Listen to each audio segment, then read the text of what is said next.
Okay, so have you ever found yourself just, you know, standing there, maybe in the kitchen or the pharmacy aisle, just kind of scanning an ingredient label? Oh, absolutely. Yeah. It's almost a reflex sometimes, isn't it? Checking what's actually in the stuff we use. Exactly. And it feels like such a simple, almost like mundane little act. But what if I told you that looking at those labels, especially for medicine, could actually unlock some pretty profound insights? Hmm. Okay, I'm intrigued. Where are we going with this? Well, today we're doing exactly that. We're taking a deep dive into medicine, specifically comparing traditional Chinese medicine, TCM, and Western medicine. Right, two huge systems. Two huge systems, Hmm. and we're doing it just by looking at their ingredient lists for something really common, gastric acid. Wow. Okay, so the ingredients themselves tell the story. That's a neat angle. That's the idea. And it's quite remarkable, actually, how much of their core philosophy seems to just, well, distill down into what's on that list. So what's our guide here? Do we have a source for this comparison? We do. We're looking at a really interesting piece by Ang. It's called Notes on Dieting, Part 73. What ingredient labels teach us about TCM versus Western medicine? Pretty recent, too. Published July 21st, 2025. Got it. Ang's piece.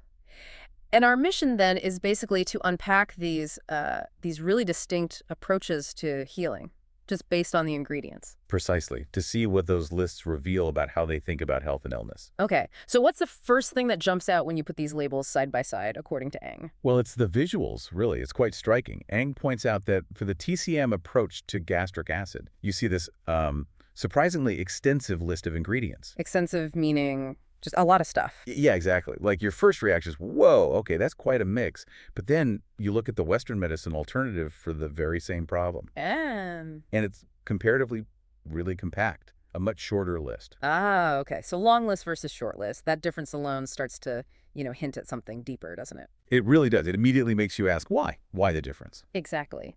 So let's dig into that TCM list first. What kind of things are we talking about when we say extensive? Well, Ang mentions you quickly run into terms like rhotics. Rhotics, Yeah, okay. Which basically just means root, right? Like the root of a plant. exactly. And also rhizoma. Rhizoma, that's like an underground stem, isn't it? Mm, Sort of grows horizontally, sends out shoots and roots. Ginger is a common example, I think. right. So you're seeing terms that refer to whole plant parts, not just like isolated chemicals. Mm-hmm. Which suggests it's not about one single active compound, maybe. It's more about using combinations of these natural That elements. seems to be the implication. Ang's piece suggests this points towards a belief in synergy, that these multiple botanical components work together. It's like um, a team effort within the remedy itself. A chorus of ingredients, maybe, rather than a solo performance. That's Yeah. interesting. So it's complex botanical, multiple parts working synergistically. Yeah, you can almost picture it like I don't know, a holistic orchestra of natural bits, roots, rhizomes, maybe other plant parts too. That's the TCM side.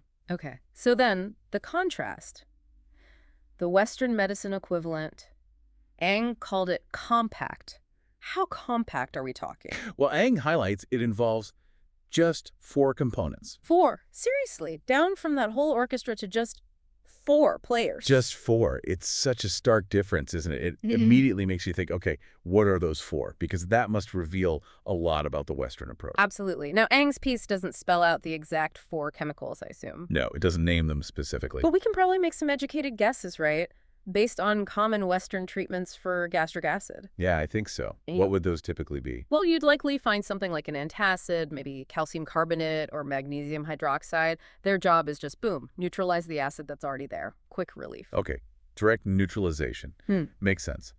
What else? Then you might have something like a proton pump inhibitor or PPI. Think omeprazole, lansoprazole, that kind of thing. These actually work further upstream to reduce how much acid your stomach produces in the first place. Ah, so one neutralizes, one reduces production. And Different most- mechanisms. Exactly. And maybe you'd find an H2 blocker like famotidine, which also reduces acid production, but through a slightly different pathway. Or possibly something to coat and protect the stomach lining. So maybe 4 distinct chemicals, each doing a very specific targeted job. Precisely. Yeah. And crucially, these are usually highly isolated, often synthesized chemical compounds, not whole plant parts, but specific molecules designed for a specific task. Right. So that contrast is crystal clear now. TCM, multi-ingredient, botanical, synergistic, using whole plant parts. Hmm. Western, few ingredients, specific synthesized compounds, each with a single targeted function. Hmm. So this leads to the big question, right? What does this difference in how they're made tell us about how these systems actually, think about health and healing? What's the philosophy behind the formula? That's really the core insight Eng is getting at. If you connect these formulation styles to the bigger picture, the TCM approach, with that long, complex list, it really suggests it's aiming for something more fundamental, Like what? like addressing the underlying root cause of the problem. It's not just about the gastric acid itself, perhaps, but about why the body is overproducing it or reacting badly to it in the first place. It's trying to restore an overall balance. Ah, okay. So looking beyond the symptom to the system imbalance. Oh, Like you right. said earlier, not just fixing the leak, but checking the whole plumbing system. Exactly. It views the body as this interconnected system, and the goal is to rebalance that whole system, tackling whatever core disharmony is manifesting as gastric acid issues. Okay. And then conversely, the Western approach with its, handful of targeted ingredients. That primarily focuses on symptomatic relief. It's designed to address the immediate problem, the pain, the burning, the discomfort, very effectively and often very quickly. All right. It's incredibly good at that, at stopping the symptom in its tracks by neutralizing the acid or blocking its production. Absolutely. It zeroes in on the immediate issue. So it's not really just about a long list versus a short list. It's like Mhm. it's a visual representation of two fundamentally different ways of thinking about wellness itself. You've got it. One approach is trying to sort of gently nudge the entire ecosystem back into harmony. Using that orchestra of ingredients. Right. While the other is making a precise, targeted intervention to stop the most disruptive element, the symptom, right now. So the TCM formulation, with all those roots and rhizomes, might be trying to do multiple things at once. Maybe cool inflammation, help digestion, calm the system down, Yeah, all contributing to rebalancing. that's the idea behind synergy, yes. Trying Wait, to influence multiple pathways simultaneously to achieve that systemic correction.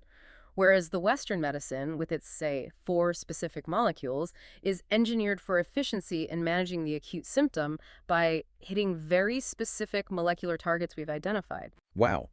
So just by comparing those ingredient labels, you really do get a snapshot of these two major medical philosophies.